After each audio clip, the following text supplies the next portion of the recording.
Hello, everyone, and welcome to another episode of The Lifting. This episode is being recorded on 4/5/25. Trek nerds are going nuts today because this is Happy First Contact Day when this is being filmed. I saw this all over Facebook, Instagram, Threads, and multiple others.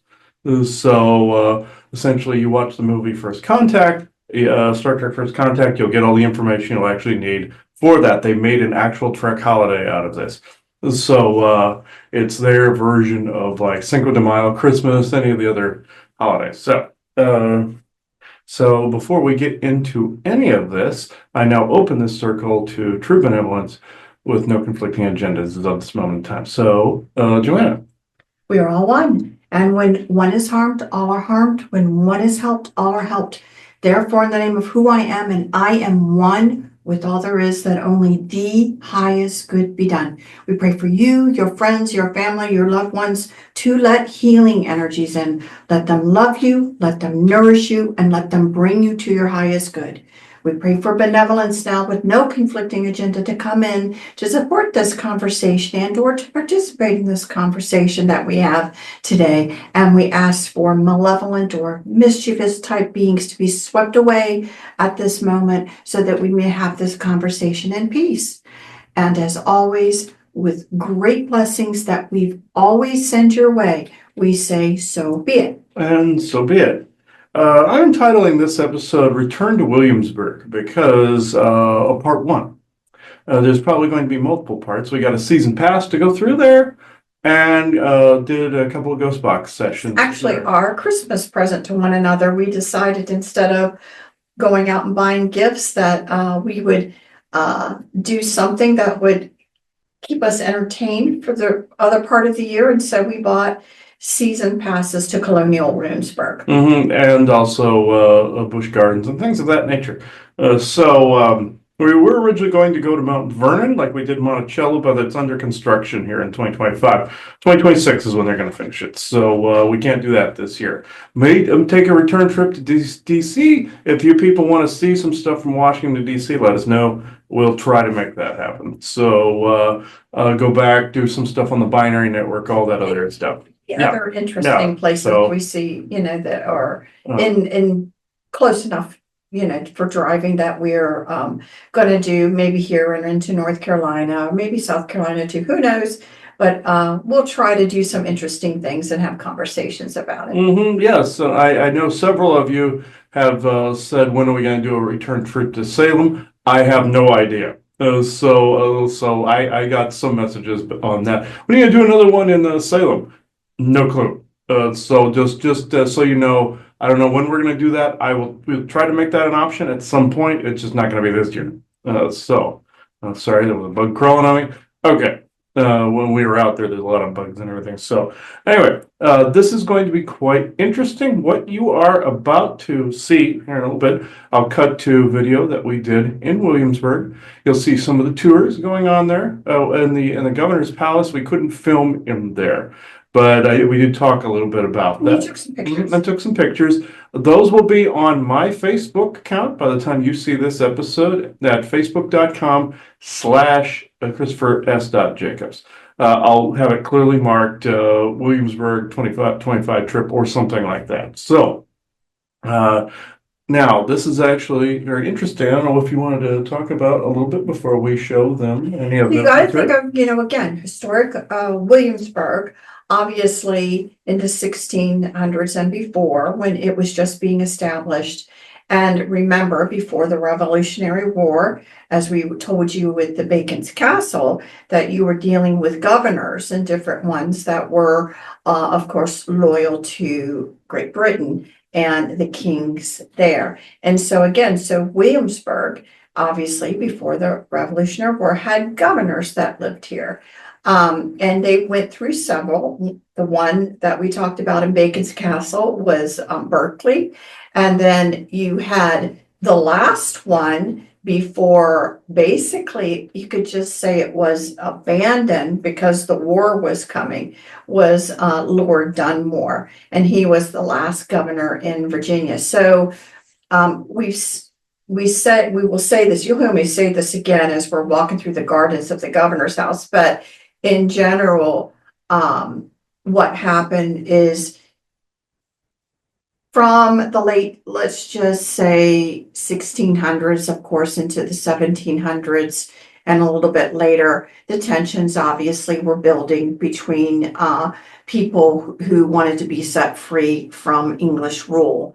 And the parties, were some of the famous names were growing up as young men, and some of them actually spent some time here. Thomas Jefferson being one of them, was actually, a governor figure in Virginia, as well, and spent some time here growing up. So one of the houses that we go into, which I think you did film, the White House. White House, yeah. The White House was a place where there was a gentleman, the gentleman who lived there, he taught at what's now known as William and Mary and was the first law professor. He did a lot of teaching, and even Thomas Jefferson kind of looked at him as like a, someone that he looked to for a lot of education and advice. That home of George White is the original home. And again, there was slavery at the time. So, looking at the houses beside it that were more of what the slaves, were doing and a part of that.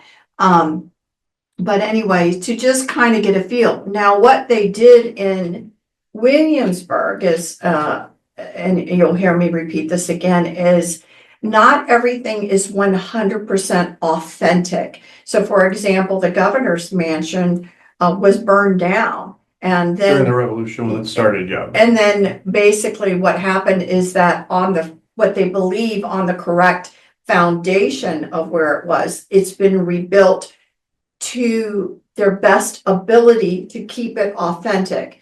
I think the interesting thing is they're doing the best they can with the records that they have. So if it's not 100%, it's not 100%. But, they've taken this colonial Williamsburg area, which is right beside us, the land beside William and Mary. And what they did is they have multiple buildings that are original to the time. They cleared any new stuff because they decided what was important was to make kind of a, let's just say, museum type quality of these homes and the upkeep and different things. And so colonial Williamsburg is kind of a mixture, not that it didn't happen there, because it did, but it's a mixture of buildings that were recreated plus original buildings that were there. And again, it was just kind of made in a way so that people could kind of a little bit step back in time. And you'll see that here even in one of the sections, especially when we go in and happen to step in where somebody is actually recreating the foods that were done at the governor's mansion, and we just have a little conversation with that. I almost instinctively picked a piece of the ham that was there, picked on. So. The food that you actually see in that clip's all real, and she was actually browning the top of a dish, and the way that she was doing it. But some of the people there, again, the local artisans and different ones, are doing things the way it was done. So it's quite large, the plot of land. I think it is 1 full mile by 1/2 mile, many streets, many buildings. And so luckily for us, since we are less than an hour away from it, we do not feel the need that we have to do, the Death March all in one day to see it. We can kind of take our times and go through some of these buildings. And again, as we do that, share with you, some of the sights and sounds of what's going on there, because we figure some of you will never make it to there, and we hope you can get a little bit of a feel for some of the structures and what was going on there, through us. And then again, of course, Chris, if he can get a channel recording, we'll take the ghost box, try to bring anything in that he can bring in. And then, of course, we'll also, have some interesting conversation about that time with channeling that we're going to do here in the safety of the home as well. And so We just decided it would be fun to do this and to share this with all of you. As we go on our journeys, we've done this historically in the past. We'll continue to do it. Yes, we're going to circle back around to doing things like this. This was interesting, excuse me. Apparently I came back with hitchhikers from there, but little bugs. But anyway, we're going to continue to do things like this in the future as we did in the past. We're kind of turning back the clock to be more accurate to our original premise and the way we did things in the very beginning when you first saw the lifting, like when we went to Salem and we went to Boston, we went to Gettysburg and we did all those things. I'm going to end up re-airing some of those type of things with some maybe some additions at some point. Maybe channel additions, things of that nature. But as of the time you're seeing this recording, I have not checked the ghost box material yet.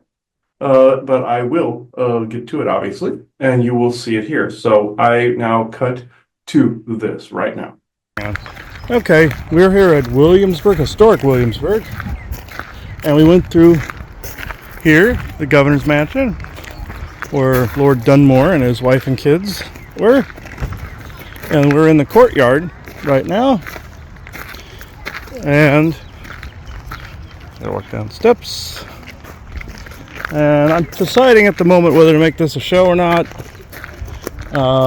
If I don't make it its own separate show, I'll attach it to the Bacon's Castle material as a bonus. Any material from here. If not, obviously you'll see it as its own lifting episode. But I'm leaning more towards that. But this is actually, the energy here isn't so bad. Caught a few ghosts on the way in here. One was even impersonating like a weird demon look, and ghosts can do that. We spotted that in Vegas with some mob ghosts that were out there, one in particular. But this, they can do that, mutate like in Ghostbusters, and if they've been on Earth for a while. So this, that's a blooming dogwood tree. yeah, oh yeah, yeah. Which tree was it? Dogwood. Dogwood, yeah. It's very pretty out here. And Lord Dunmore and them had to abandon this during the Revolution. Take some stuff with them. We just went through the tour. They didn't allow video or and such in there. There's pictures. It sounded like the year 1775, they knew that war was getting ready to come, and so in the middle of the night, he and his family, the last governor, left This house here. House. Yes, and yeah, they restored it pretty well. This whole town is a museum. But they do feel that they have the governor's palace exactly where it was. Yeah, they've So recreated not all- some things. Yeah. Not all buildings here are the original. This was actually burnt down during the fighting. During the Revolution, and also, yeah, there was also buildings later on that were here. They ripped down anything past the 1700s and restored it. And what happened was the governor put all the powder and ammunition on a ship out in the bay, or out in the on the water, so to prevent fighting. But further up north, up in Lexington and Concord, obviously we all know what happened. The shot heard around the world, and that's the Revolution. So no one knows which side. I know that for a fact. No one knows exactly who struck first. It was obviously somebody, but it was a shot heard around the world. But this is Governor Dunmore's property. The last governor. Last governor, yes. But and the only one he answered to was a George III. Yeah. So yeah, or King George III. The one that famously wouldn't read the Declaration of Independence because he was eating his morning breakfast or drinking his tea or what have you. But yeah, interesting property. So you'll more than likely see a ghost box session from in here. So I'm going to stop this particular recording. So it is 2:30 p.m. Eastern Standard Time, Saturday, April 5th, 2025. Thank you. All right, here we are, Governor's Mansion. So we were trying to debate what questions would be good for the channel at the end of this. We're thinking episode of the lifting on its own. Point on its own, might as well, for each historical site. But we'll go with this. I opened this ghost box, circle within true benevolence, no conflicting agendas as of this moment in time. But, pertinent question to anyone benevolent. Also, this includes Lord Dunmore and his family himself and themselves. Who do you believe, or who did you hear, fired the first shots at Lexington and Concord? And when did you know it was time to leave? What signs, other than what they said in the tour, the signs that the people were slightly disgruntled, what other signs were you thinking? So, Facebook. Danny. SM.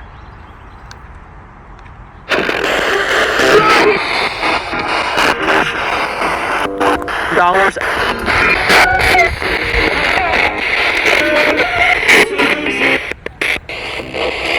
Our local. And one.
I heard thanks a lot. Who was that? Ladies, good people.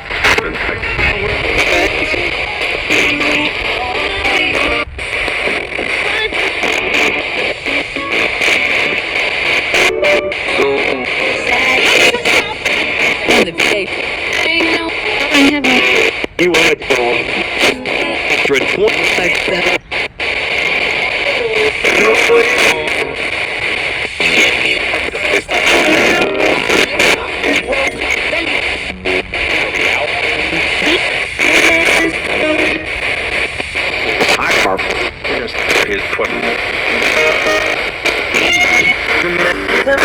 Any final words from our allies? And why is it so peaceful here from a revolution site? Colonial. Early topic number.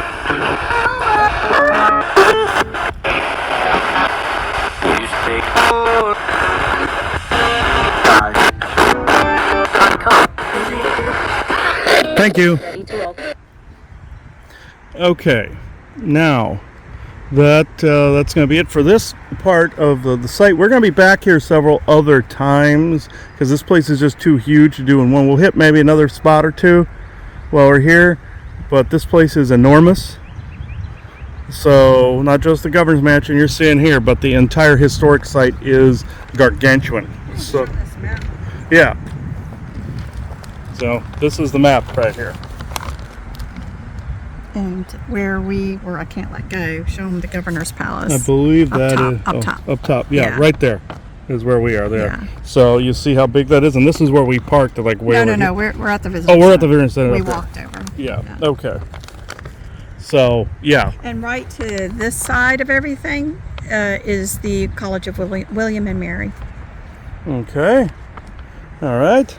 So yeah, this is so far. This is what we've experienced. I heard a few things on here, but you know that I won't always hear everything that I can until I'm in it. So also I do want to say, if you think I've missed something or misheard something, in your opinion, please let us know in the descriptor below, or in the comments below. Thank you. So I'm going to, I'm now closing this Ghost Box Circle within true benevolence and no conflicting agendas of this moment in time. So it is. I have to treat that like shows each video. So I also put in our Q&A as to why I do that. So it is 2:38 p.m. Eastern Standard Time, Saturday, April 5th, 2025. Thank you. Okay, we're down here in the cellar. I wish I could get the lights, flashlight to come on.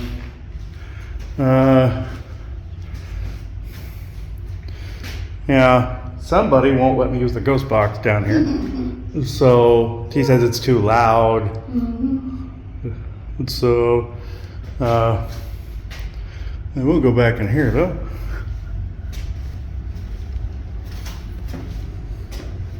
So if somebody benevolent wishes to leave an EVP on the phone mic, you can do so at the moment.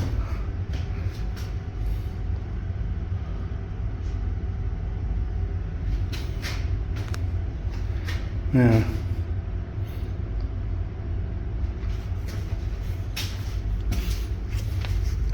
Oh, I see it.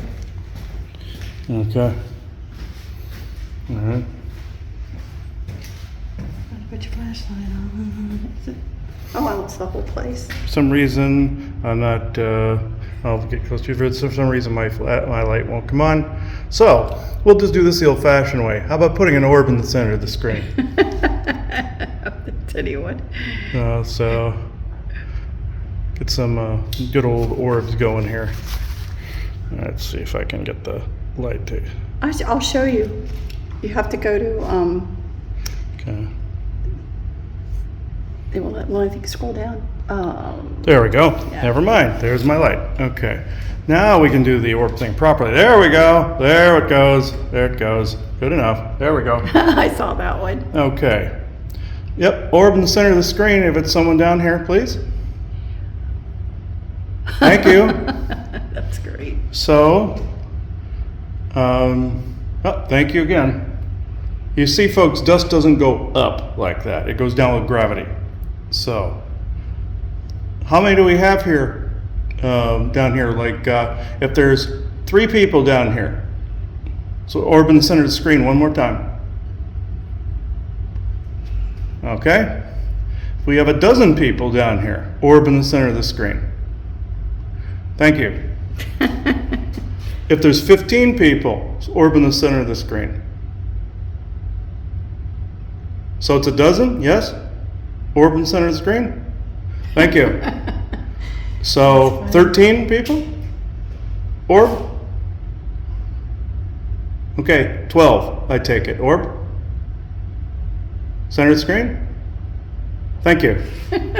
So, are there, how many men down here? 3? 4? Okay, 3 men? 4 men? No, that was a piece of dust. I saw that one. So, 4 men here, center of the screen, please. Orb center of the screen. Okay, 5 men down here. Orb center of the screen, please. I saw a faint one there, but repeat again. 5 men down here. Orb center of the screen, please. Okay, 4 men. Orb center of the screen. You said 3. I said 3. Yes. No, originally 3. Yes. So, all right. So the rest are women. Yes. Orb center of the screen. Thank you. So one more time. Rest are women. Orb center of the screen, please. Big bright one, please, if you would. Oh, there was one that curled, but I want it to go upward, please. Upwardly orb in the center of the screen, please, if you would. I saw one pass in front that was faint. But it's interesting because, again, is this related to all of the rebuilding of this historical site? Mm-hmm. Yeah. Go this way. Okay. One more time before I end this, please. How have you been here a long time? Or center the screen, please. Or do you know the passage of time? Orb, center the screen. Or is it the original time frame? Thank you. Do you feel it's like the original time frame in the orb, center the screen, please? Phone to sit down here. There's a lot of rooms down there too. Yeah. That really is a cellar. Okay. Thank you. Thank you. Thank you. Okay. All right. I am now ending this session. Thank you all that participated. So I am now ending this video session and ghost session. It is 12:50 p.m. Eastern Standard Time, Saturday, April 5th, 2025. Thank you. Yeah, we left the cellar and ghost touched Joanna. Got rid of it, but I do have to emphasize to any of the ghosts making contact, please don't touch. I'll think that it's a hostile action, even if you're not. I don't want any following home. I don't want any entities or beings or ghosts following us home, but not far or high is good.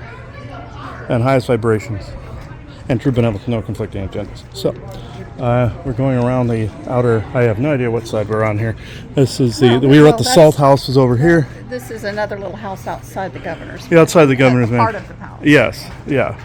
And where a lot of the food was being cooked, stored, we just passed the salt house. So, we're on the outer edge of that. Back here. So, Gardens. here's the garden in the back where they grew the food. Yeah, there we are. All right. This is where we are back here. This is the little cemetery, the cremated remains of a bunch of people they found when they were putting this together. Mm-hmm. And this garden, they said nobody can enter because it's been suffering some kind of weird blight. More than likely from chemtrailing, I'm thinking, but It's where there's a lot of remains. yeah, it's essentially a cemetery. I think it was when George Washington used this palace and was here in the area, and they used the palace as a hospital.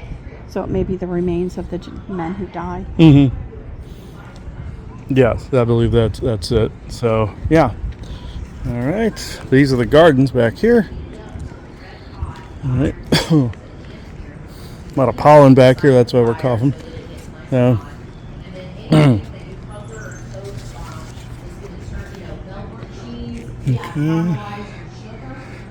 Okay, we'll just go in here while they're doing this.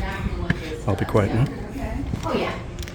We're kind of nearing the end of our charcoal. It is, yeah. Mm-hmm. The recipe that I'm doing today is called eggs au gratin. So what I've done is I've taken a crust, basically, made out of breadcrumbs and onions and garlic and herbs and spice and what else did I put in there? Cheese, lots of cheese, again. And we bound it all together with some eggs so that it was nice and sticky. And I fried it flat in a frying pan so that it turned into a nice crust. Mm-hmm. And then I fried up some eggs, put the fried eggs on top, and now I've topped that with more cheese, and I'm going to melt and toast all the cheese on top. I thought at first it was eggplant, sliced eggplant. You know, an aubergine is not out of the realm of possibility for this household. It's not quite the right season of the year for them yet. Yeah. But yeah, absolutely. We could do that for you too. No problem. Okay. Very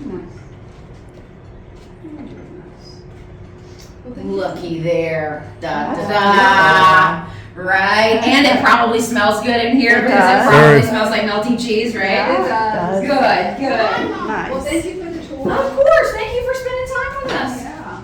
And if you have just come in the room, you're also welcome to check things out. All the food on the table is real. It has all been made here by myself and my 2 colleagues. And every day we make 3 or 4 new, authentic 18th century recipes for you all to be able to come in and hang out with us and see what the kitchen would have done for the governor's household 250 years ago. We're showing you part of dinner. This is the first course of your dinner meal, what you're seeing on our table today. Wow. Yeah, it's all about having lots of good stuff to pick from, right? Governor is all about choice, variety, hospitality. This household can afford to give you the kinds of things that no one else in Virginia will ever see. But that's because he's the governor and he can afford it, right? That's what you expect from someone who is in this position. Anything less, you're going to be severely disappointed. But don't you worry, we gotcha. What is this one? That one, what do you think it vaguely looks like, maybe? A pear? Yeah, good, great. It's not, but it's meant to make you think that's what it is. That recipe is called pigeon à pois, pigeon as a pear. So inside of the pear shape is actually a whole bird. It has been filled with stuffing. It has been wrapped in stuffing. It was molded into the shape of the pear. And then it was coated in breadcrumbs, baked in the oven. That is not a stem sticking out of the top, but a back leg. Oh my lord. That is crazy, Luke, isn't it? Have you guys ever seen the modern version, like the Is It Cake videos? Yeah. This is the 18th century version of Is It Cake. It's called a deceit, something that's meant to trick your brain into thinking it's something other than what it actually is. Interesting. Pigeon cake. Yeah, pigeon stuffing cake. Yeah, exactly. Or pudding, one of the two. What else you got, you guys? Other curiosities? Yeah, Anything this else? one here. Yeah, those are called apples festooned. So the apple has been peeled and hollowed out, filled with a sugar syrup thick enough as to clog the apple, direct quote. And then you wrap it in pastry, cut little decorations out of that pastry, because you know this is the palace, things gotta be fancy. And then you put little pastry flowers on the top and bake them in the oven. Very fancy apple dumpling is basically what that is, yeah. So did they ever report in their writings what were their favorite meals? So we don't necessarily, for this property anyway, we don't necessarily have the documentation for exactly what the favorite food was, but what we do have are the market accounts for almost 2 full years. We know everything that was purchased for this kitchen, how much of it we bought, how much it cost, and who we bought it from. Baron Bonatop must have liked some oysters, because that man buys oysters over 62 times in 1 year, and he buys like a dozen or 2 of them at a time. So he must have liked some oysters. Beef is the #1 protein for this household. The English are big beef eaters, particularly roasted beef. And of course, things are also going to change seasonally. So even if the governor's favorite food is something like, mincemeat pie, you can only make pastry in certain weather if you do not have a happy climate-controlled environment. Right. And we're almost out of the season for pastry. It's starting to get too hot. So, he could want mincemeat pie all he wants because he loves it. There's only a certain time of the year that he's going to get it, which also means different recipes will dominate the table during different seasons of the year. And this one is a salted. Yes, that is the Virginia ham, absolutely. Salt cured and smoked pork. That's also one of our hams. We butcher them, we salt them, we smoke them, all right here in the courtyard. So that's one of ours. That's cool. And these. Desserting items down there, little light palate cleansing sweets. So your third course for dinner is what's in the small glasses and the small dishes. The tallest of the 2 glasses is a fig jam. The shorter of the 2 is a version of a wet sweet meat, as they say. It is candied orange peel, but it's served in the sugar syrup it's cooked in, so it stays kind of gummy. You've also got the hard version of that, the dry sweet meat, the candied orange peel directly in front of it.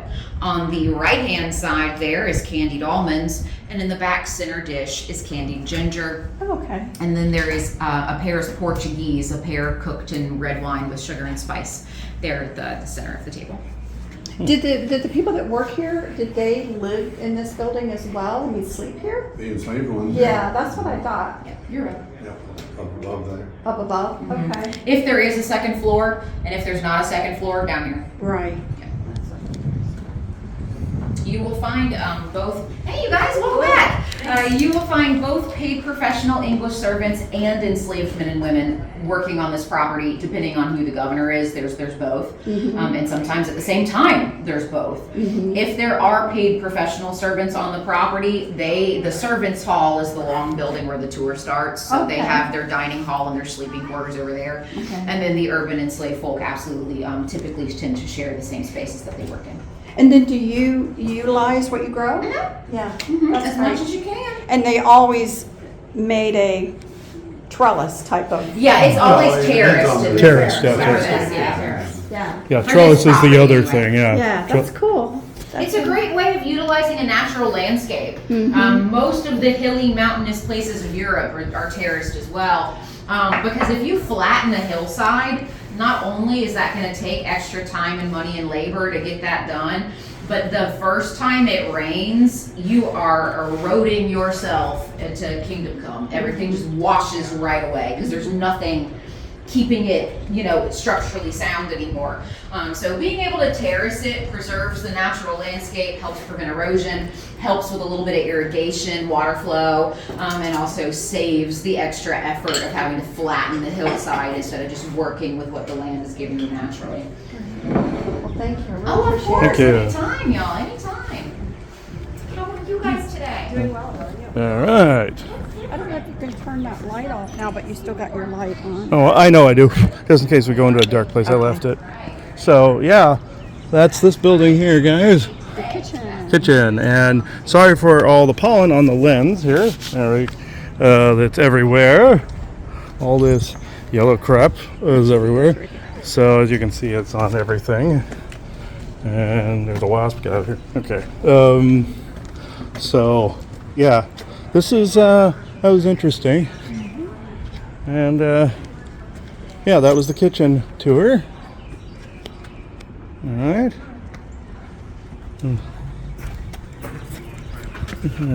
Now, okay, I think we'll go on to the next thing. So I will end this recording here. So it is 3:04 p.m. Oh, I'm closing this session as of this moment in time. It is 3:04 p.m. Eastern Standard Time, Saturday, April 5th, 2025. Thank you.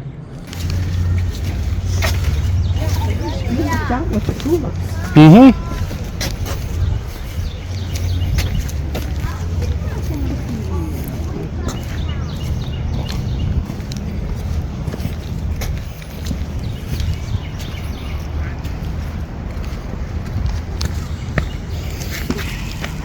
I've been to the George Wythe property before. Yeah. All right, well, you certainly have a jewel to see. The house itself is one of our 89 original buildings. It was completed somewhere around 1755. Okay. So yeah, pretty close to 270 now. And about that time, a gentleman would move in who would become one of our foremost respected citizens, important in his day, George Wythe. He taught law to Thomas Jefferson in the house, and that diamond chamber there. Jefferson considered him a mentor, much like a second father. A few years later, Jefferson's governor of the state, the second governor of this Commonwealth. He revamps the curriculum at William & Mary, and to no surprise, appoints Wythe to be the first professor of law. That's the first one in the country, actually. And there, one of his students would go on to great prominence a few years later in the Supreme Court. That was John Marshall. Wythe later serves as a respected judge in the Chancery Courts, which necessitates his move to Richmond. So in the field of law, he's almost unsurpassed in the regard in which he was held and the influence that he had. He's one of our founding fathers. Up in the study, we have a copy of the Declaration of Independence. You can find his signature there. Yeah, so he is one of those 56 signers. He's also a member of the Constitutional Convention that gathered in Philadelphia 11 years later to, as it turned out, write our Constitution. And Wythe is a scholar throughout his life, an educator. He loves to learn and study. You'll find all kinds of scientific gadgets. Imagine him in there teaching some Latin or Greek or some astronomy difficulty. So it's really very, very interested man and interesting man too. Quite a brilliant mind, and never seemed to want to stop learning and giving that knowledge to others. And making this a notable household was his wife, Elizabeth. There were 12 to 15 enslaved people, so she's running this household domestically each and every day. Even traveling to Philadelphia at that time must have been Must have been quite a bone-jarring experience, I would say. And George Washington planned the siege of Yorktown from here. The front room, the parlor. So imagine him in there with some generals like Henry Knox planning that siege, which would entrap the British there at Yorktown in October of 1781. We ask that you look around out here first. It's just easy to do that. You go in through the back door, exit out through the front. Whatever time you want to spend in the house, I'm here if you have questions before you move on. A couple of my friends are in the house too. All right. Thank you. If you want, whatever time you want, enjoy. Thank you so much. You're welcome. Appreciate it. Very welcome. Oh, it's all about the chickens over there, the stables in the back. There's the laundry, the kitchen. So that's where the enslaved people live and work. So it's not just a workspace, but living here. Okay. You too. Yeah. Couldn't get away with filming in the big governor's mansion inside, folks, but can do it out here all I want. So we'll get as much of that as we can before they tell us to stop it. So along here.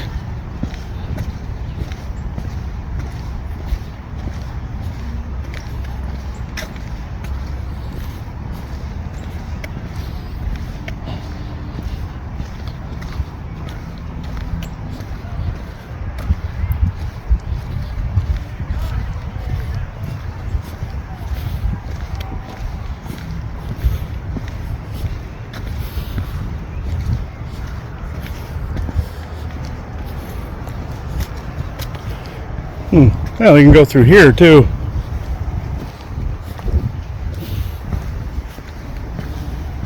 And there's a ton of bees in here. So, holy crap, there's a lot of bees in here. Okay. Okay. You want to go this way? Yeah.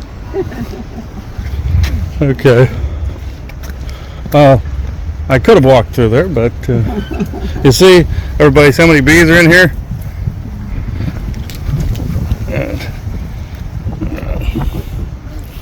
You'll see the pollens everywhere, so sure enough you're going to get them. I think these are carpenter bees actually.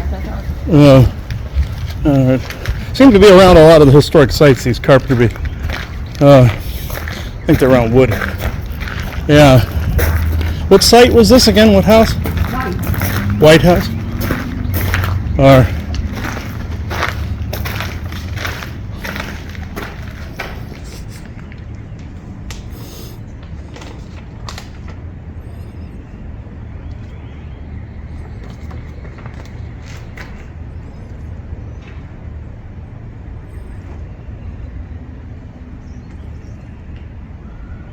Yeah, George White. George White House, okay.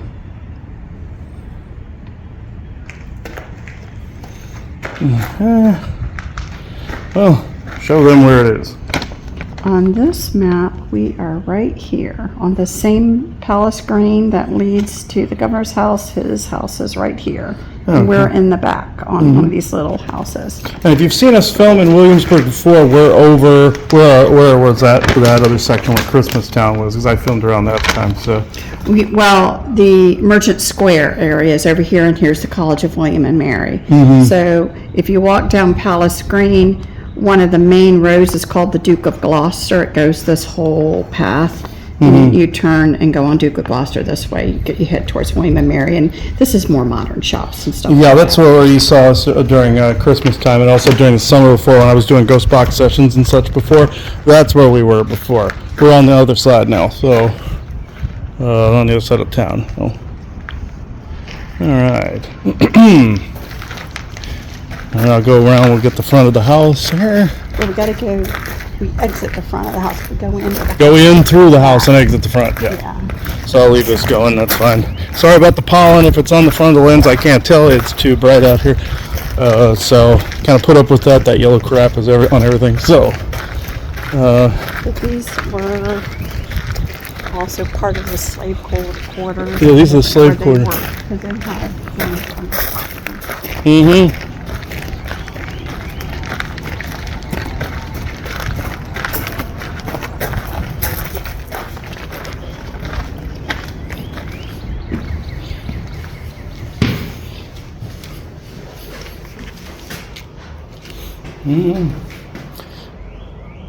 I believe this is slave quarters, yeah.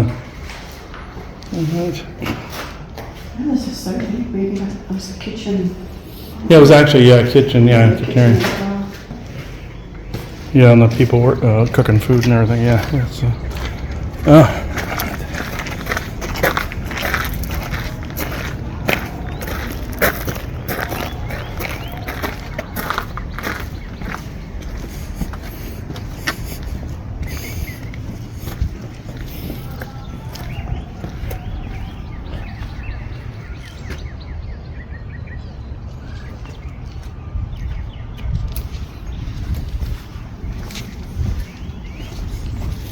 And this house, hopefully they heard her saying was original at the time. Yeah.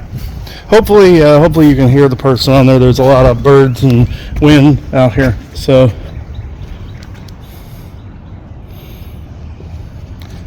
I'll more likely check in, edit, and have boosted that as much as I can.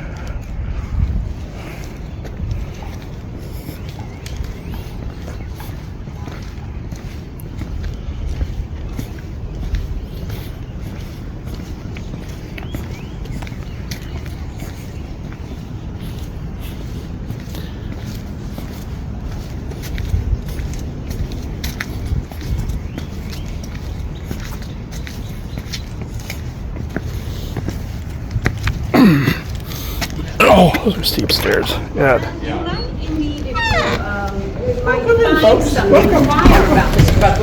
Have you been to the Whip House before? No. 18th century, you would have been invited in the front door. Would you come in the back? So I'm going to tell you which rooms are which, since we only have one person on each floor. We don't have someone in every room for you. Okay. So these back rooms here are private workspaces for the Whips themselves. His office, think library or study. It's very private for the rest of the house. Mrs. Smith is using that room as her office. She's got the best view of the work yard. The enslaved who are doing all the work here are meeting with her what the recipes that she wants used, getting the spices, getting money to go shop at the market, any of those activities. How do rooms need to be reset during the day and the like for that? That room connects to the dining room, which is set for dessert. The kitchen's outside. You don't want your guests to see the table getting set. You want your guests to see the reset. The first floor bedroom, summers are quite hot in Virginia. That's what you expect to see in a house this scale. Front of the house, as this passage also, are your entertaining spaces. So the parlor is on the right, the dining room is on the left. Dining room is set for dessert, third course of dinner. And the parlor, like this, all the furniture is around the room. It's set at rest. So it's a room to have dancing. It's a room that one could play cards, have tea, have conversation. The banister and handrail are original to the house, as are the front and back door. You may venture to the second floor and enjoy your visit. Ask whatever questions you have. Thank you.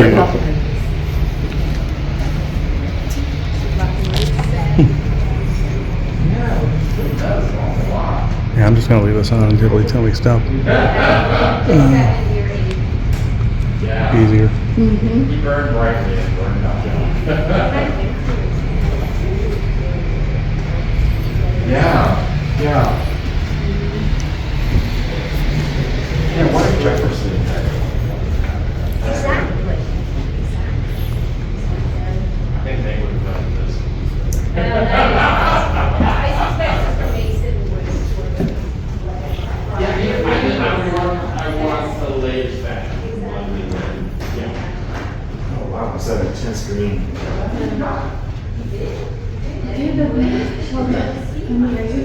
Yeah, let's go see upstairs and go. Oh, yeah, upstairs. I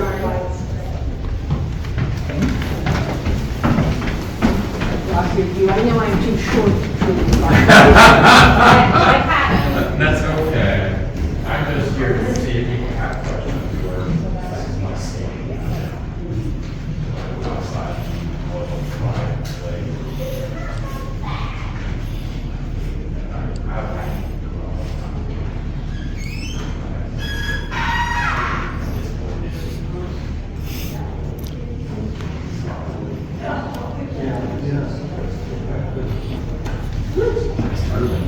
Yeah, literally.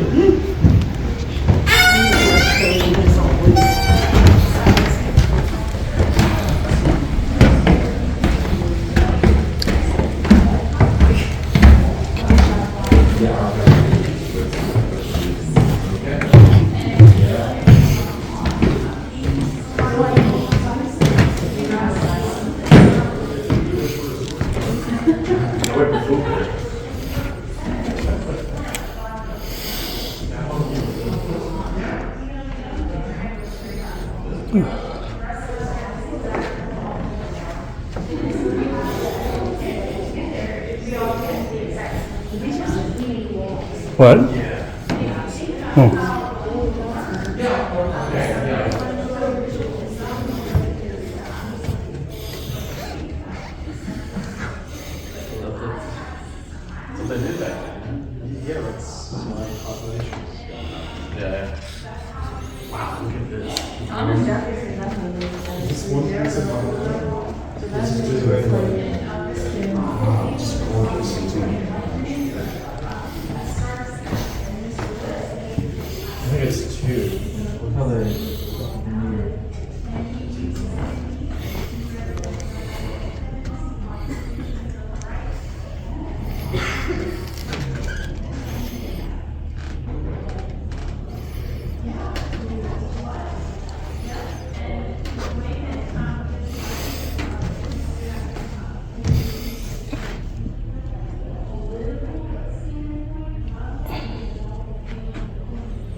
This is cool, like at the modern house. Yeah.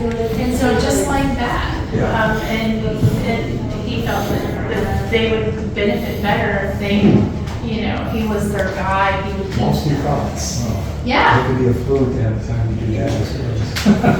Very interesting. Yeah. Thank you, ma'am. And I like Laszlo. Yes. I like Laszlo. Very good. Thank you. You're welcome.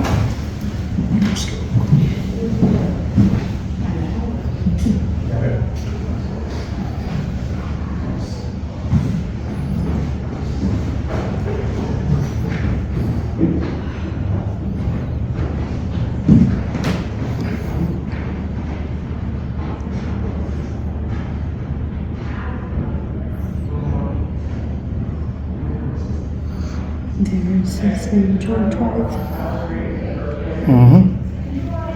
And he was actually the last to sign the Declaration of Independence. Oh, He was was the he? first. Hmm. Have you guys ever watched an active archaeological day? I have a long time ago, yeah. So you know how artifacts have a way of rewriting history? Mhm. So the artifact that we have that's rewriting the signage out front of the house is the Constitution. We know he's here doing the framework for it. Oh, So the obvious isn't always obvious. Oh, yeah, what once was obvious, and you find something new that rewrites that as you go along, yeah. Even a little object will change that, yeah. Yep. I love artifacts. Yeah, it's interesting that Jamestown, when we went through the Jamestown where they're doing the archaeological Oh, dig History there. Jamestown? Yeah. I was part of that. Oh, were you? That's kind of cool too. We actually didn't go to the recreation side, we just thought it was cool, the archaeological side, but we probably should go back and see both. So, but yeah. And you know the tree where Sir Bartholomew Gosnell was found, the granite? There's a tree that's just on the other side of that, and during the 1907 celebration of Jamestown, people were carving their names into the tree. Oh, wow. And so the only way to see it is if you can pick out, initials, faces, Right. things like that, so they'd be able to pick it out. And even the church tower was covered up. I don't know if they've uncovered, taken off the concrete or not, but there's names that have been carved in from the 1907 exposition. Yeah. One of those adult words. Yeah. Good. Well, thank you. Thank you. Thank you so much for coming out and supporting us. Yeah. And if you guys want to nerd out some more, if you Google Rockefeller Library, Colonial Williamsburg, it's our library, it's all digitized. Okay. Yes, if you have ancestors from Virginia, bring up that website, the Rockefeller Library, and then do your Google hot search, and then you never know what you're going to come across. Huh, interesting. Yeah, and so you have that, and of course, if you do ancestry, you have your ancestry, and then you have the National Archives, and then you have the Library of Congress. So that makes a beautiful, foundation for primary sources. That's really cool. Thank you. You're welcome. Have a great day, guys. You too. Thank you.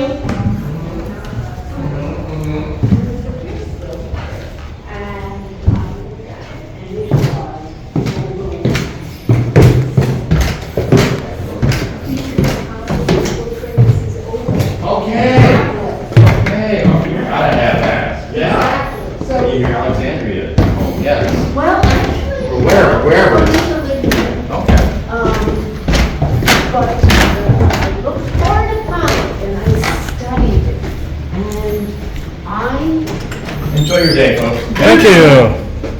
So there Yeah. was the history of it. Oop, shit. I didn't mean to slam it. Alright, and these stairs are really bad. Alright. Okay, that was the White House. Here's the George Wythe house right here. Alright. I know I'm filming this direction here, but let's see. Okay. You can go ahead and read this at your leisure. Actually, I'll just go ahead since it's short. This mid-18th century building was the home of George Wythe, tutor and friend of Jefferson Wythe. Wythe was the first professor at law at American College and first Virginian signer of the Declaration of Independence. Washington used the house as his headquarters in 1781, Before the siege of Yorktown, 5 major outbuildings and garden plan reflect a plantation layout. Furnishings are in the manner of a well-to-do 18th century Virginia household. George Wythe House is endowed through the generosity of Janet M. and Alan B. Coleman, 2013. So, okay, this is well in this one. So, it is 3:29 p.m. Eastern Standard Time, Saturday, April 5th, 2025. Thank you.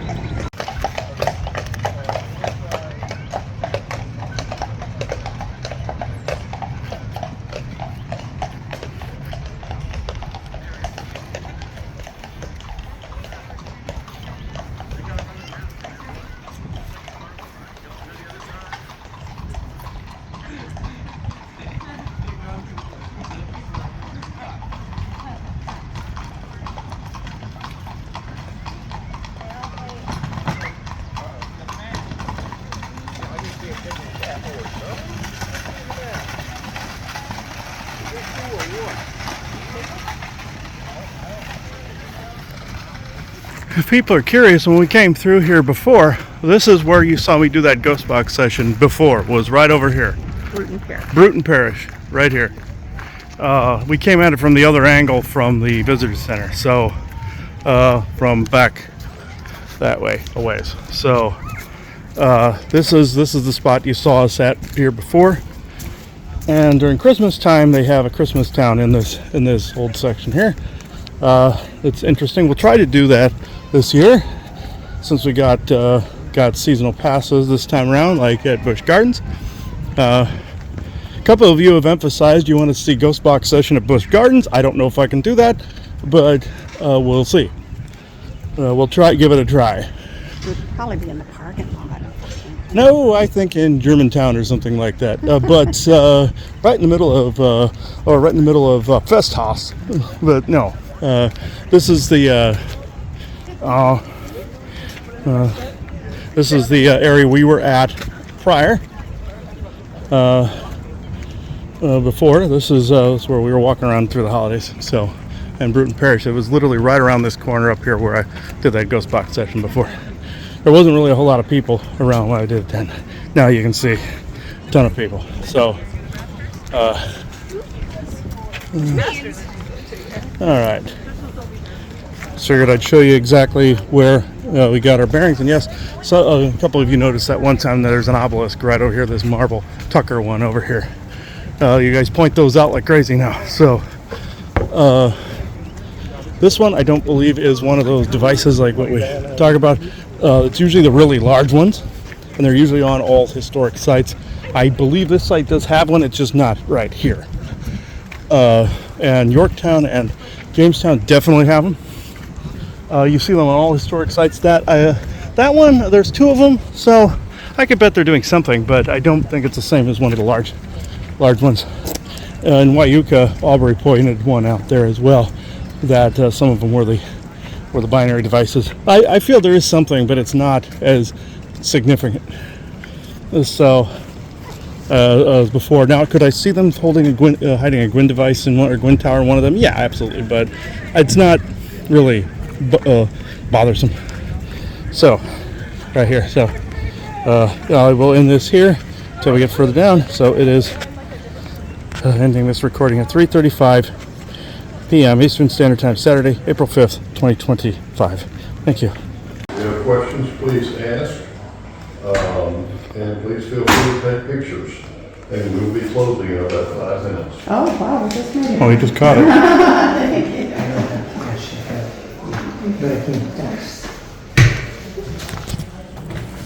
There's a concert tonight at 8 o'clock.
Not necessarily. The names were put on the doors in the 20th century to tell us who was here in the 18th century. And they're all men's names. Did you notice that? Except for one who was you know her. You know her is a further history of female names. On the right.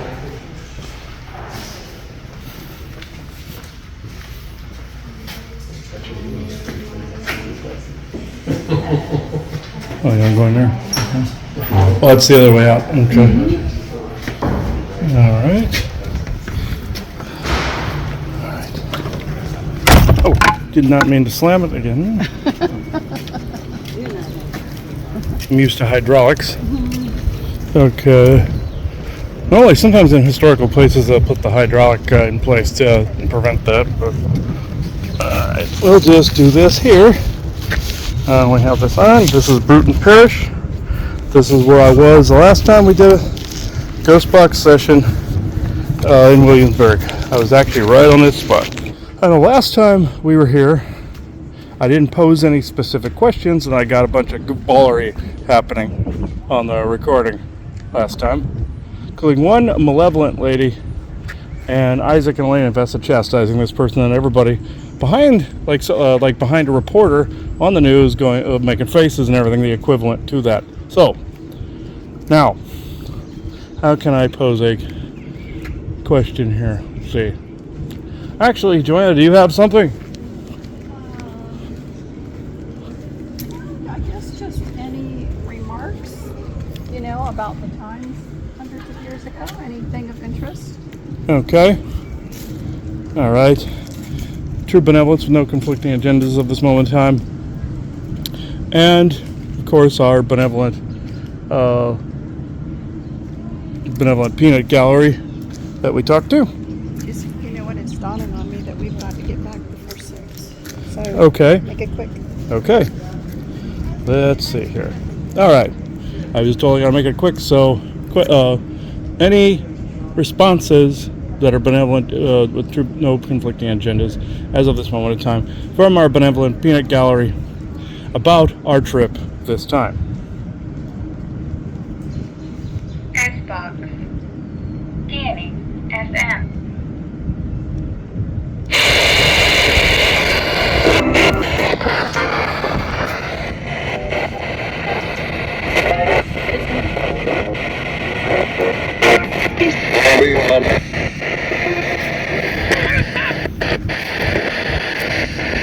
I heard just stop. Who was that?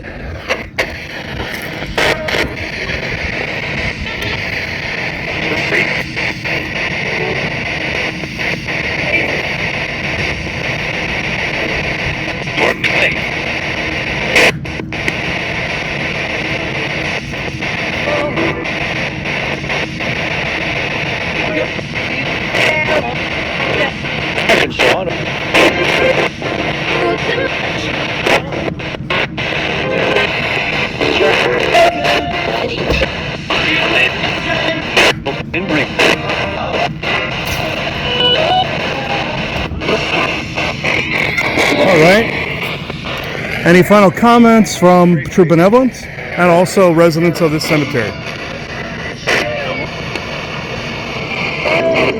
Jail. Was that right? There's something about jail.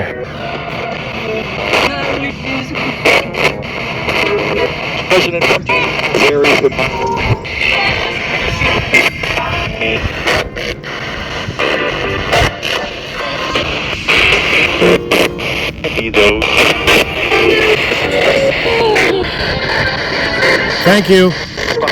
Thank you. I have to go now. So I have to go now. So I now close this Ghost Box Circle.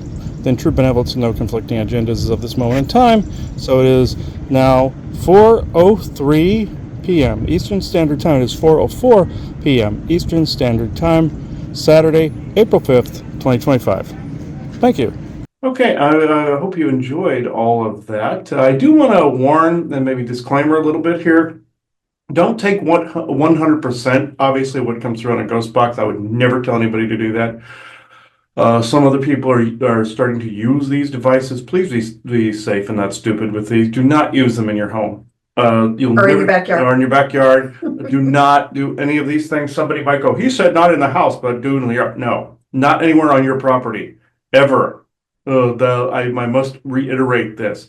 I will say, my friend Richie contacted us while we were out and said that we had snakes and stuff around us too. He was looking there while we were coming out of there. So obviously there's some things preying on some of these sites we weren't seeing. Like he was seeing some weird aquatic Draco forms and stuff. But on the outlying areas, it seemed more peaceful though, I must say.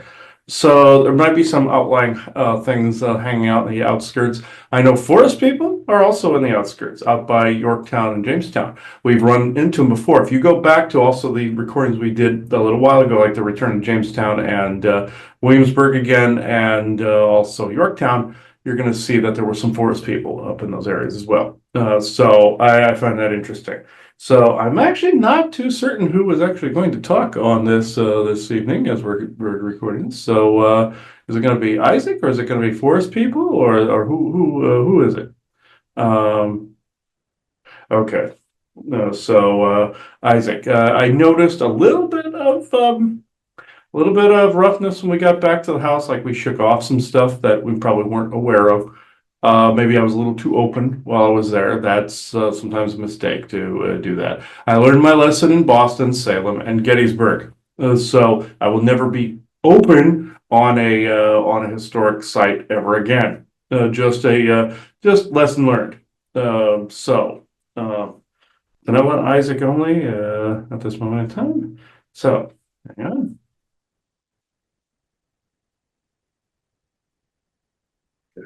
Ruben Isaac.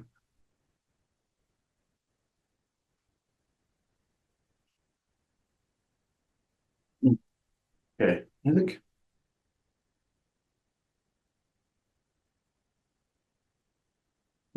Hang on. Isaac, can you get rid of the interference, please? A little bit here.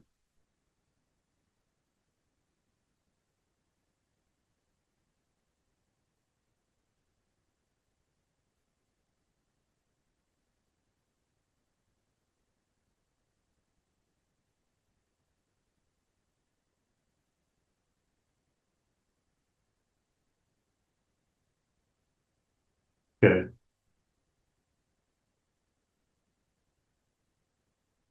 Well, good evening, everyone. This is Isaac, but I must say the trip there to Williamsburg, yes, there is a bit of a stir up, let's just say, of activity as a result of that place, like you encountered at Bacon's Castle, but not in the same area as before. Before, it hit the stomach. This time, it just kind of hit the auric field. There were plentiful more ghosts than you saw there. And in that recording you did with the orbs, yes, there were direct responses that way. That's actually a brilliant substitute for a ghost box. I would not recommend either one for more than a couple of minutes, though. This is why at Spirit Lake, the forest people only did that for a little amount of time, and then their tolerance for it was done at that point. So, I would recommend to anyone doing that kind of work there, only do it for a few minutes and only do a couple of ghost box sessions there if you have to. Now, there were a couple of beings there, I must say, and I know he has not looked through this. The previous time that Elaine Vessa and I buffered that were quite ornery. There were a few Nordics there that were giving him a hard time on the recording, and we had to buffer them. Those same groups were around in that area. Excuse just a second.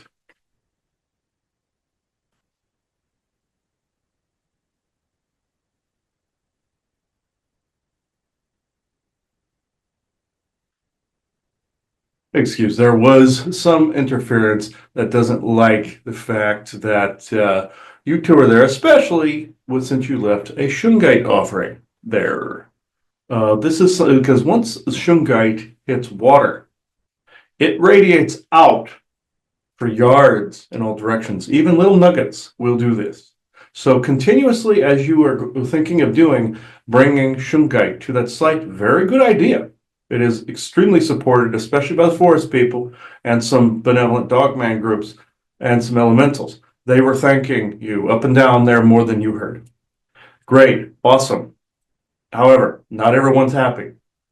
This is what we're buffering right now. Not everyone's happy. There are some aquatic draconians that like to harass historical sites every now and again. They're douchebags, just saying. Now, with this, I will just go into questions as there's a bit of interference. We'll just do that then. Yeah, so why? What do they like? What is their fancy, the aquatic draco and the ones that are causing the interference that didn't like the shungite? What's their stick? Their shtick is just causing problems. They have actually nesting sites in different parts of the East Coast. They're mainly West Coasters because they come from the Dragon's Triangle, but some of them were ones that caused problems even in Salem. So that and the one that was actually more prevalent than them that had a bigger shtick up their butt were military. So, and little V2Kers that were out there. Not saying the historic site's bad or anything. It's just that sometimes these dickheads will stalk these sites and put things in the head. The snakes are their own issue. These other type of snakes are just plain douchebags. So this is their shtick is essentially they like to hang out in historical sites. They like to monitor via a binary obelisk type network. You know the rest of that. So they essentially, where would you be if you wanted to monitor people coming and going? You'd be in a historical area, you'd be in malls, you'd be in businesses, you'd be a watchman on streets, things of that nature. Now, the forest people are prevalent in those areas as well. They actually frequented in that area before in the modern era. Or this modern day, they frequented through that area. In the puritanical period, they were mistaken for like demons. Of course, you know the puritanical shtick. They caused Salem to be the way they were. You can blame some Draco for that. You can blame magical forces, all this other stuff, causing fighting, the usual.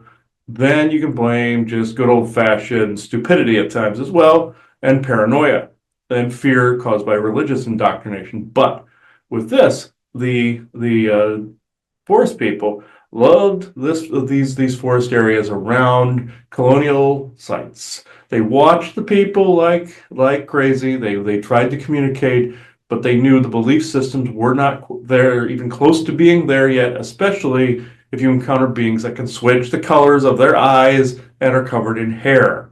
This would not have gone well with any sort of puritanical or colonial period people.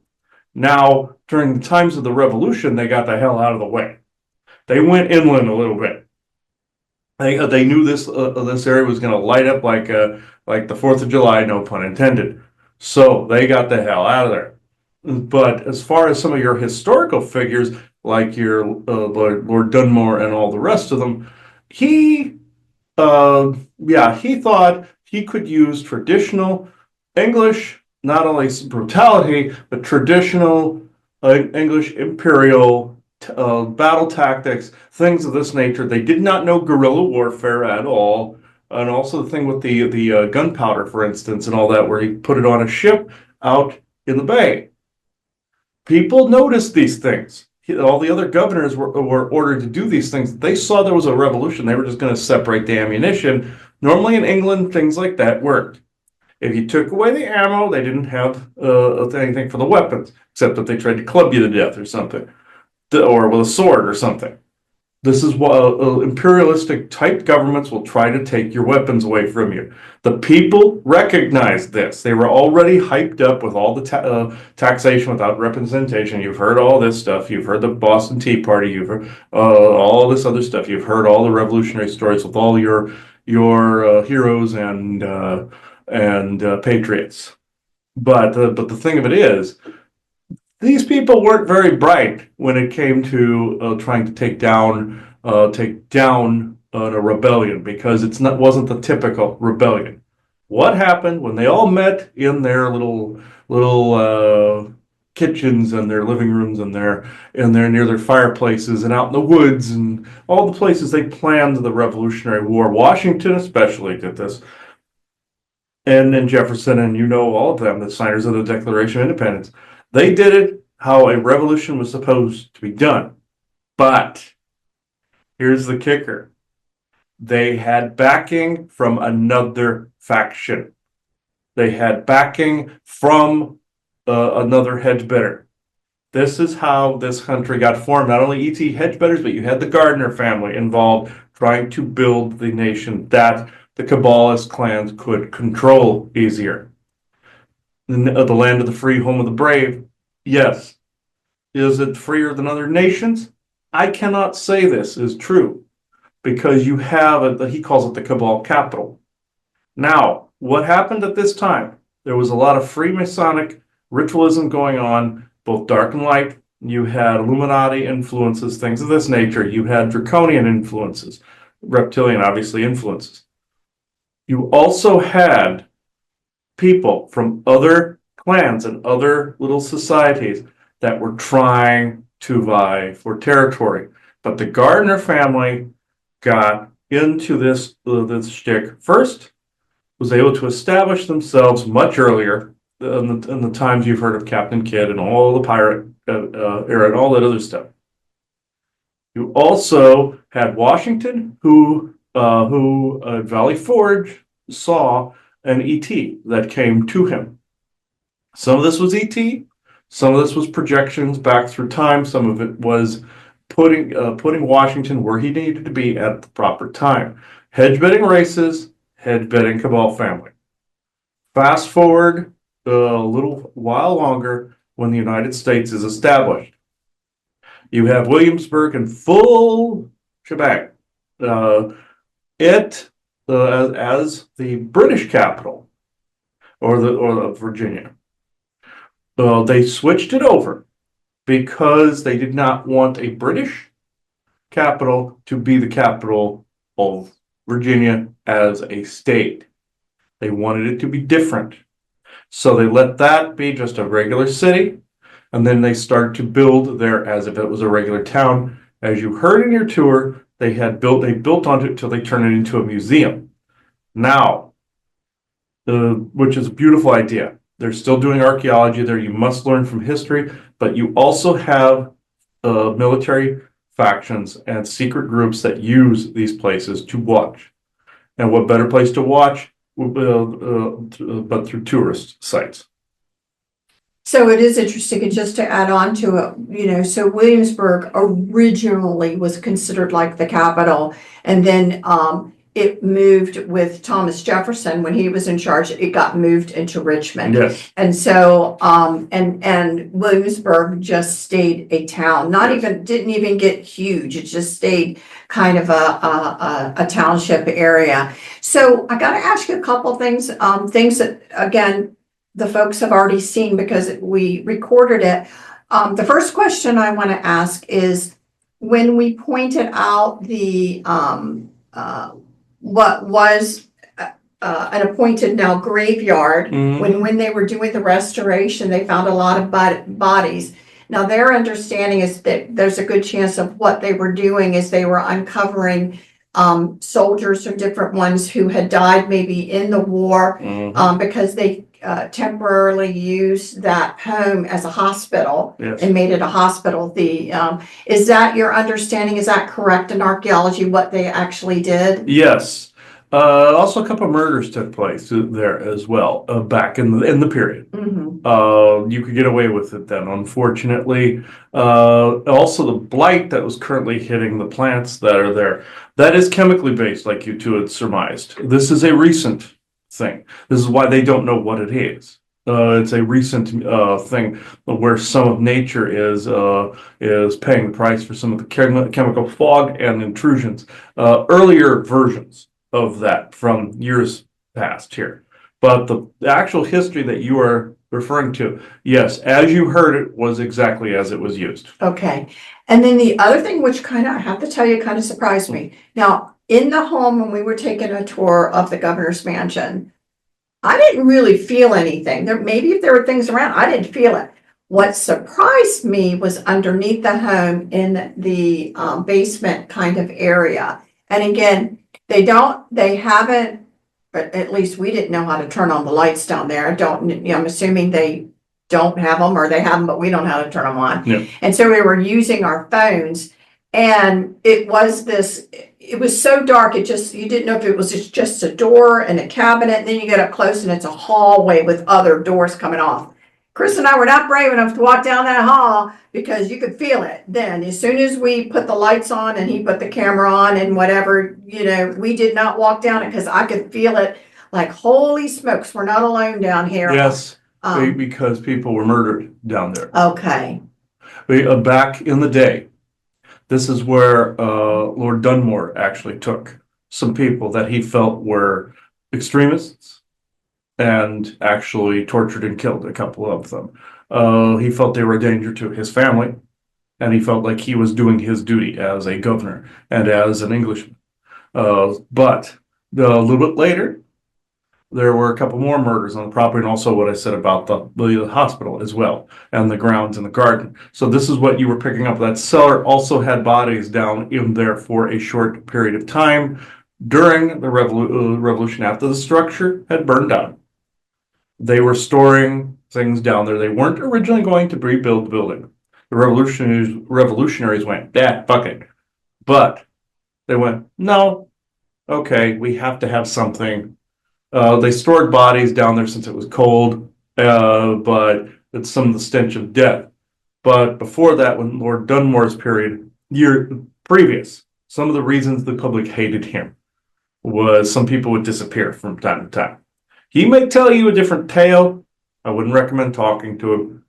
And now, his wife was cool, but that's another thing of the story. So, our tour guide made a point to say that she seemed to be actually quite popular amongst the people, or there's a lot of celebrations towards Lord Dunmore's wife and things like that. So I'm curious again, is that a true tale or is that a spun tale? A bit of a spun one, even though he hated gatherings. There was a bit of a spun one to kind of build more of a, I do not mean to be insulting by women currently, but to spin more of a feminist spin to it.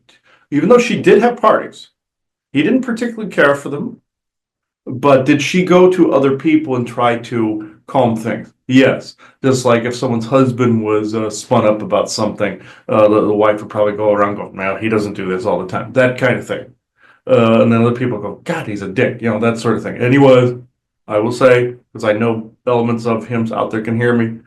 But when the revolution hit, the revolutionaries did not care who was in that house. Right. They did not care. They wanted it burned to the ground. They saw an aristocracy. They did not want it anymore. Just like with the whole Anne Boleyn situation in France. Mm-hmm. It's the same way. They did not care that she the way she was around the royal family. They didn't really care. The French Revolution was the French Revolution. They burned everything in their path. And that was Marie Antoinette. I mean, Antoinette, and also his brain is actually thinking also King Henry VIII as well. In that time, it was the same thing. They hated him the same. They wished he was dead. The same thing with Lord Dunmore. So these are all interconnected because some of the same souls, like Anne Boleyn's, also go over to King Henry VIII, you go over to earlier kings in British history. All these souls recycled over in the colonial period. This is why these names are being brought up. They were all there. He even knows someone now who's the incarnation of King Henry VIII currently. There's also the oversoul of Lord Dunmore was listening a little bit ago, but he's currently incarnated. So a lot of these historical figures you've heard of are currently incarnated. Dunmore's wife is incarnated. A lot of these cases, you will find that they have come back in to bring resolve to maybe some things they did then, either or that, or to continue these things. So all these souls of these people that I mentioned were all there at the revolution. The reason being the Marie Antoinette, all of them, because they were involved in conflicts where there were tyrants. They started to be around tyrants over here. Those souls came in to try to buttress or to buffer some of these, so history didn't repeat itself. History started to repeat itself again and again and again, and history rolls on and repeats itself. Those who do not know their past are condemned to repeat it. All of these things are indeed connected. Now, in the times that the house was burned down, everything was in shambles for a while. When people started to get their independence in areas Lexington and Concord, the shot heard round the world. Curious to know who started it? It was actually the American side that started it. It was actually somebody that it was told to hold and wait for them, the British, to do it first, just so that they could continue. The British were being told the same thing. Hold a moment. Because their commanders knew this would be all-out war. The Americans fired, then they fired, then it began. That's how it happened. It was literally a young person that literally actually had a bit of an itchy trigger finger. But the British also had itchy trigger fingers as well. Both sides were very brutal to one another, especially at the start. They beat the shit out of each other. They did not, they got winded for a little bit and then they went back for it. But then the Americans learned guerrilla warfare, and also, as I've said, they had some backing they did not know they actually had at the time. So, I guess going back to Lord Dunmore's wife, she didn't endear herself to people by like doing something really nice or a school or an education or anything like that. Did she endear herself at all to anybody by doing things like that, or no? Yes, some thought she was actually kind. Other ones thought she was, you would say, calling over-endearing or showing off, trying to get favor of the people. So, but at the time the house was burnt down, nobody gave a crap. No, and they were gone by then. They had left by then. I'm just curious because, even the tour guide was like, it sounded like he wasn't really cared for a lot, but for some reason there was maybe some kindness towards her. And usually that wouldn't be done unless she was doing something to gain that kindness. Oh yeah, gain the kindness. She was kind to people. But others that walked amongst those that thought she was kind said, no, she's royalty just like these guys, and we will kill all of them all the same, no matter what. And that is the side that won out. Okay. And so, anyway, so it's an interesting time. Same as, going through the White House, as we said, where I guess Thomas Jefferson himself had spent time literally a softball's throw away from the governor's mansion, is right in the same street, where he did a lot of his learning, it sounded like, and George Wythe was influential in Thomas Jefferson's life. It sounded like So that was really interesting too. Now, I didn't feel anything on that property. No, nothing bad really happened there. It's just the area itself. This is what also drew in some of the draconian forces. And also there were some ghouls you were detecting there as well. Those things are, like you said, like bats or like scavengers of some kind, or like a pack of wolves. They'll just go into where death energy is. They've nearly used up all of that there because it happened so long ago. Eventually Gettysburg will get used up to it. Eventually some of these older battlefields will. Now, if people stop glorifying it and look into the actual history and bring out some of these things, eventually technology will come to pass, and this does exist out in the galaxy, where you literally can view the frequency of a temporal moment and view the history. It actually exists on Earth with your chronovisor. It's a frequency thing where you can look at this. Eventually, this will be made useful on Earth, to where you can actually see what happened in your actual history. You will find that there are also some glamour magic locks in place. Historically, this is why remote viewers cannot seem to get certain past events right. Timelines, like in glamour magic, like Houdini would say. Sometimes timeline shifts and sometimes it's glamour magic. You'll find that your sonic dampening is making it so some people can't get certain history right.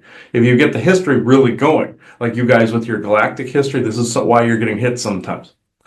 Because you're hitting actual things from the solar system, pre all of that garbage. You're getting it.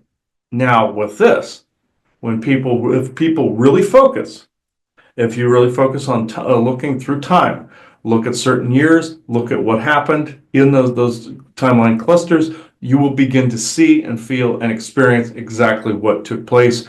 This is what you do. Basically, ward off any and all.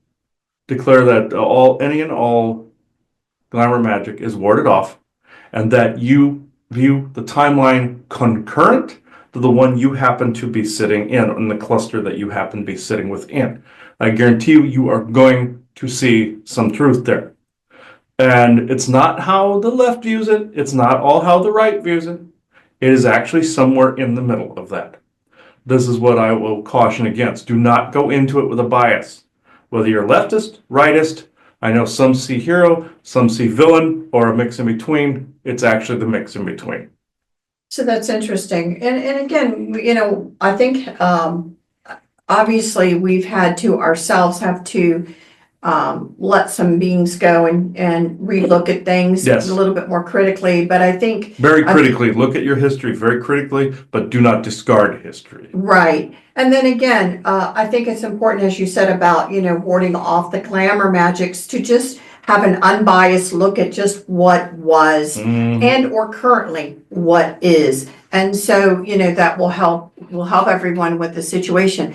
I am curious about your opinion when we went in and they were cooking at the governor's mansion, where they would be doing that.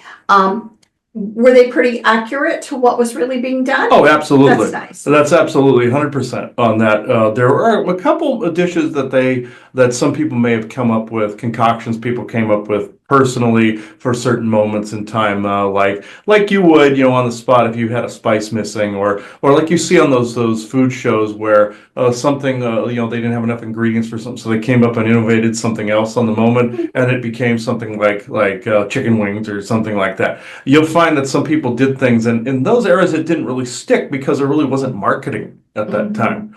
So there really wasn't, unless you were in a place like London that you could actually possibly pull off something like that. There really wasn't advertising in that way, unless you were advertising like your Hudson Bay Company or East India Company or anything like that, the bigger like cargo type of companies, things of that nature, fishing, all of this other stuff. And you didn't really have marketing in that day. So there were some things that were lost to history, because if they were more in your modern era, you'd have a bunch of different snack foods right now, more so than you do right now. Some things were born of that area that stuck, very few though. But the classic dishes that you saw 100%, that's why it stuck, because it was consistent. It didn't divert, that's why it stayed. Okay. And, I have to tell you guys that I was on, being reminded that after the capital moved to Richmond and Williamsburg stayed more like a small town kind of atmosphere. I feel that's what it feels like when you walk around there. I actually don't, feel, Lord knows, like when we were more up north and some of those, spooky, I just use the word spooky energies and different things that were going on. This actually is way more calm here. It's a lot more calm. You kind of do feel laid back a little bit. So it's a good place to be able to explore. I would say if you're energetically sensitive, because it really does have a calming effect in it. Yes, like Monticello, except in the slave areas. Anywhere you had slavery or servitude, you're going to get fluctuation, obviously. Right. But yes, it is calming because it is being cleansed. Excuse, there is one bit of an interloper here.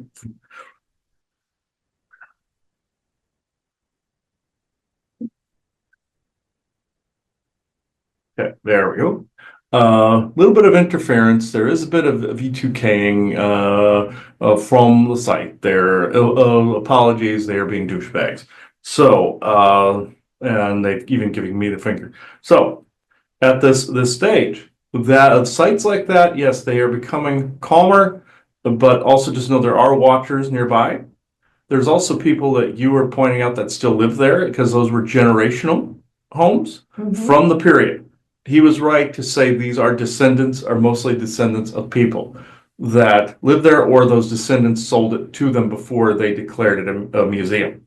So that's what you're dealing with. And in time, they will try to obtain all of that for the museum.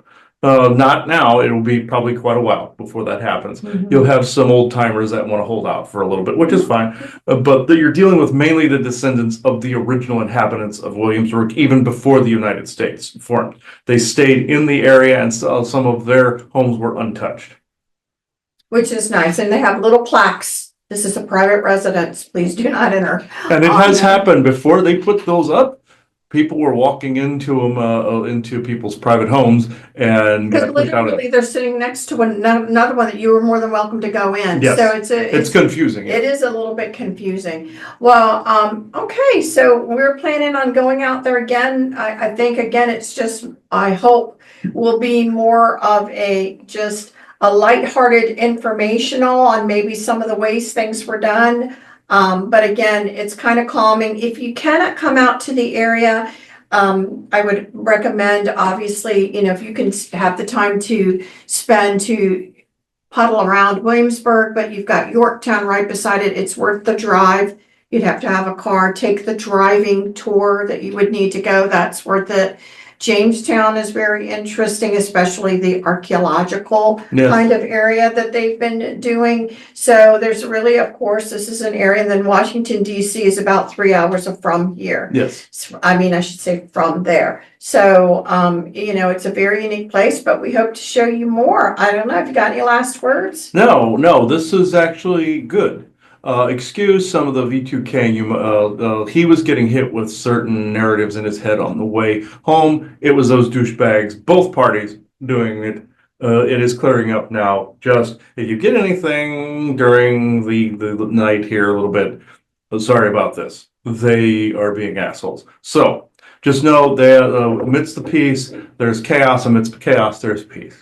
So if you are in balance, always, as you've been told previously. If you stay in that balanced state, then none of these things can truly harm you. This is why he was able to actually do his regular thing, even on a historic site, because more balance has been found. But I still wouldn't recommend opening up there.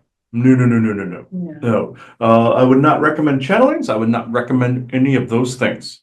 You'll get the heebie-jeebies enough without opening up. No. So if there's things around, believe me. And and even especially at night, you might not get permission to do anything at night there, but unless they have a special event or something. But just know, on occasion, they do open that up to the public at night. So especially around the holidays and such. But just be careful energetically there. So I will detach now. So thank you, everybody.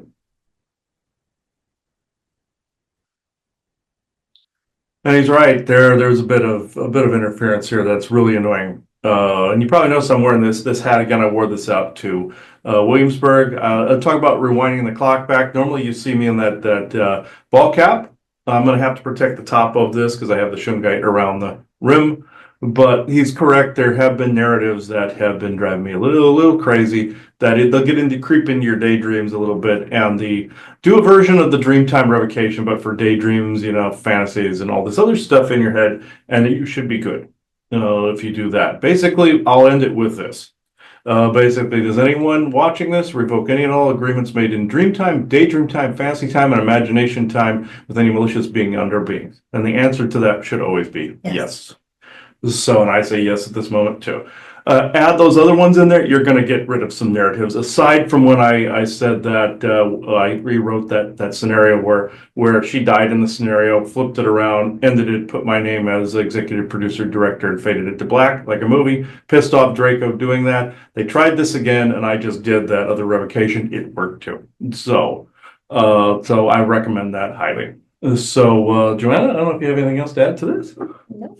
Okay, so thank you for watching this episode. You're probably seeing this sometime around the beginning of May or end of April. So know that there'll be more episodes like these when we're able to do them.